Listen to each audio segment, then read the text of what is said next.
Hi guys, welcome back to my YouTube channel. I realize it's been a long time since I've done an update, and we finally, I think, kind of have a plan for labor. So I figured I would update you guys with that as well. Since the last time I updated you guys, we have seen maternal fetal medicine, the Chiari specialist, and between the two of them, we have like a better idea of what to do, I think. I felt pretty confident, and then we saw the Chiari specialist and he just kind of was like, I don't know, it was weird. So first we had the appointment with maternal fetal medicine where we got to do a really long ultrasound and we got to see a picture of our boy. And let me tell you, he looks just like Peter and he's so freaking cute. You guys will have to wait until he's here to see what he looks like though, but they only said two things. One, that his legs were measuring a little bit small. So they said that when there's a part of the baby, like just one part of the baby that's measuring a lot smaller and everything else is measuring normal, it's usually just like a measuring, like their error. But his legs, his legs were measuring like in the 30 week, but I'm 34 weeks, and everything else was measuring like right where he was supposed to be. And they approximated him to weigh a little over 4 pounds, so they said he was a little on the small side, but I'm also a small person, so I feel like that is a good thing that he's not measuring like really big. Then the last thing that they said is that my fluid levels were measuring a little too high. So a normal range is 5 millimeters to 24 millimeters, and I was measuring 24.6. So I was 0.6 of a millimeter too high. And because of that, so the risk of having too much amniotic fluid is actually really serious. So the bigger he gets and the less room he has and the more fluid I have, it increases the risk of stillbirth, which obviously no one wants that. We have to now go in every week for an ultrasound and to do a non-stress test to make sure that he is, still doing good in there. So I'm not super mad about it because I love getting ultrasounds and seeing him, and I think it would be cool to kind of see him grow, even though I feel like it's not going to be that much of a difference.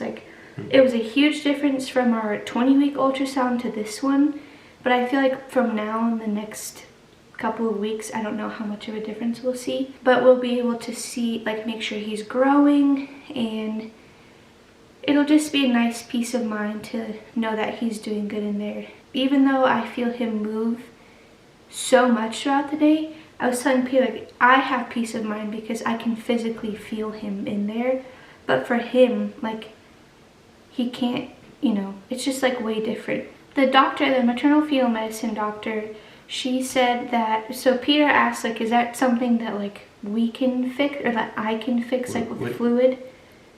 Oh. And she said, no, it has nothing to do with you, it's not there. In fact, there's hardly ever a way to actually diagnose why it's happening. The only time that they can do that is if you have gestational diabetes, which I passed my first test, but she wanted me to do it again, and instead of me doing the drink thing, we have been testing my blood sugar at home after every meal, and I've been fine. First thing in the morning. Yeah, first thing in the morning and then after every meal, and I've been fine. All of mine have been pretty normal.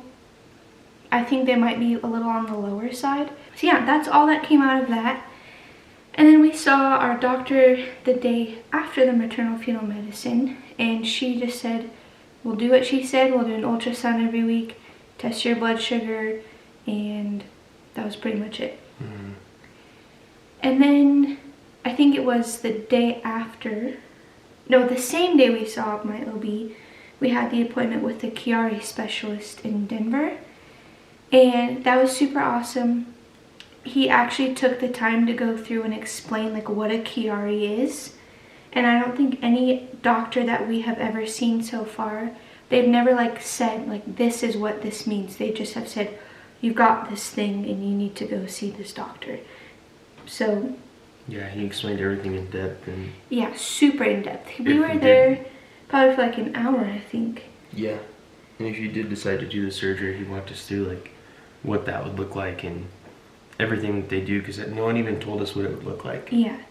The neurosurgeon that we saw in town, she just said that I would be a great candidate for surgery, but she didn't, she like barely explained what happened during surgery, but this guy had like a whole binder. He flipped through it, he gave examples, he actually showed us like the actual piece that they use in surgery, and I don't know, it's just really nice. And he actually said the exact opposite of what the neurosurgeon said. He said that he does not recommend surgery for me because like people hope that coming out of surgery they have as little symptoms as I do. As you have, yeah. So he said, I doubt that you going into surgery would come out feeling a whole lot better because I literally have one symptom. It'll probably, more than likely, get a little worse. I'll probably get a few more symptoms. And when that does happen, we have the connection and I can get surgery, and he said he would be happy to do it. So yeah, that was good. And then in regards to labor, it was kind of confusing. I don't think he ever gave us like a direct answer. No, it wasn't confusing. All he said was there's a risk in everything that you do, no matter what you plan on doing. But he said that you're more than okay to do a natural birth. He just recommended an epidural. Yeah. But then he said that there's a risk with that. Yeah. He literally said what all doctors should say, is that there's a risk with everything. There's a risk for everything. He said, so we'll just start the least intervention. So if I did natural labor, no epidural, he said there's a risk for that because if I get to 10 centimeters, I can handle the pain, but then I start pushing and then I get that sharp pain in my neck. He said the risk of getting like a last minute emergency epidural puts a lot of pressure on the anesthesiologist, and that's just like kind of scary to just like have it happen just like really fast and last minute. But also with like your situation, they would be more nervous to... Yeah, but that's the other thing. We got a call from the head of anesthesiology at the hospital that we're delivering at, and she was like very confident. She's like, I have seen no problem in doing an epidural for you. She called me on her cell phone number and told me that she thought I might need it. So I don't know, I feel like we've got our bases covered. Like we have all of like the best doctors in this situation, and everyone is kind of aware going into it. So then the Chiari specialist, he said, if you do just get an epidural, he said there's obviously a risk with an epidural normally because they can puncture the dura, which is like the bag that holds in the fluid that flows through your brain and your spine. And he said that's already miserable for a normal person, but then for someone with a Chiari, it increases the pressure in your spinal column. Creates a vacuum. And yeah, like creates a vacuum, and he said there's a chance that it can herniate your Chiari even more. Backtrack a little bit, he explained that my Chiari is like kind of serious because where the tonsils herniate at the very top, there's like hardly any room for any fluid. So a normal person, you have the hole at the bottom of your skull, and your spinal cord goes up. So your spinal cord goes up, and it like, I don't know if it turns into or they just meet your brain stem right there, and you have fluid that flows from your brain to your spine, and it just goes like it just circulates.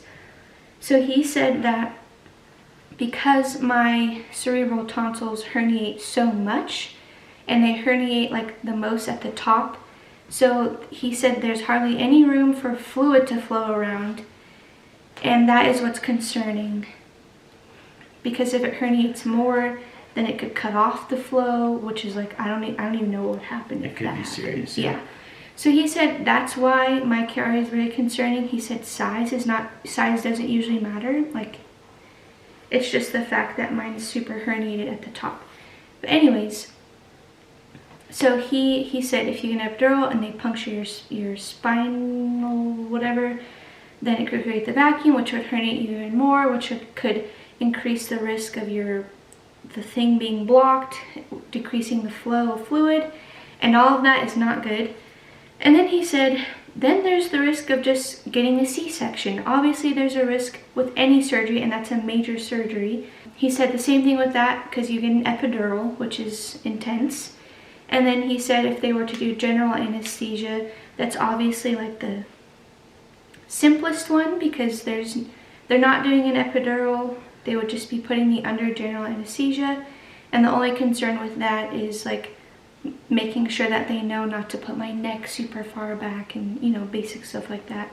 But then again, I would have to be recovering from surgery. So pretty much the general consensus from the first neurosurgeon we saw, my OB, the maternal fetal medicine doctor, the anesthesiologist, and the Chiari specialist, they all have said do what you want because there's a risk with whatever you decide. It's kind of crazy that we've been dealing with this. I think I was like right around 25 weeks or something. I don't really remember the exact time frame of when I got diagnosed with this, but it's taken this long to get to this point, and it's still just kind of like a up in the air. You know, we're never gonna have like an answer. It's just gonna be like when I go into labor, we'll just see what happens. So I don't think we've actually like sat down and like 100% talked about it.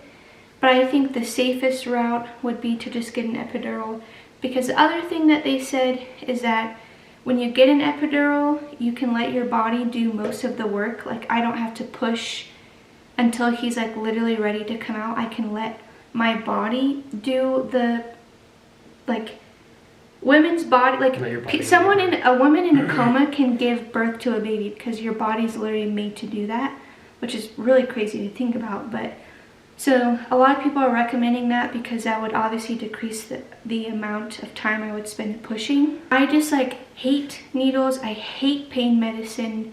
It also scares me to think about like every time I have taken pain medicine, it either doesn't work at all or it works for 10 minutes and then it's gone. Like when they gave me morphine at the hospital for my ectopic pregnancy, it didn't even get rid of my pain. It like turned it down a little bit, but I still was in excruciating pain. So then I would just hate to go through the process of getting a needle into my spine and then it doesn't even do anything. I'll keep you guys updated with my weekly ultrasounds. The only thing that could come out of that is if my fluid does increase a lot, they would have to induce me a week early. He would be okay with it. We're both just really ready for him to be here, especially now that we have the nursery mostly done. Like we're just like 100% ready for this boy to be here. We're both excited to meet him, and I'm excited that he gets to take as much time off of work that he does, because I think we already have a good time like being alone together. Like when COVID hit and people were talking about like how miserable life was at home with your spouse being quarantined, I was like, this is literally the best time of my life. Like I feel like we like enjoy being alone together, and then just to have that time to like grow into this new season of life with our son.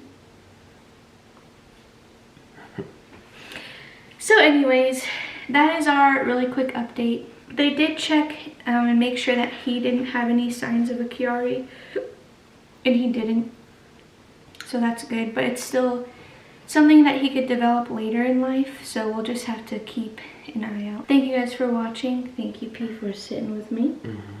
And don't forget to subscribe if you're not already. I will be 35 weeks tomorrow, and time is flying, and I don't want you guys to miss any exciting videos or the labor and birth vlog and getting to see him. Oh boy, it's all happening so soon.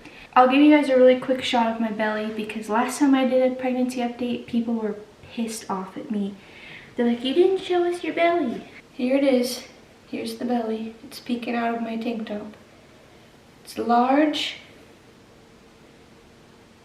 What do you think of it? Me or them? You. Oh, I'm ready for bed, that's what I think. Okay. I love you. Alright guys. We'll see you when I see you. Peace.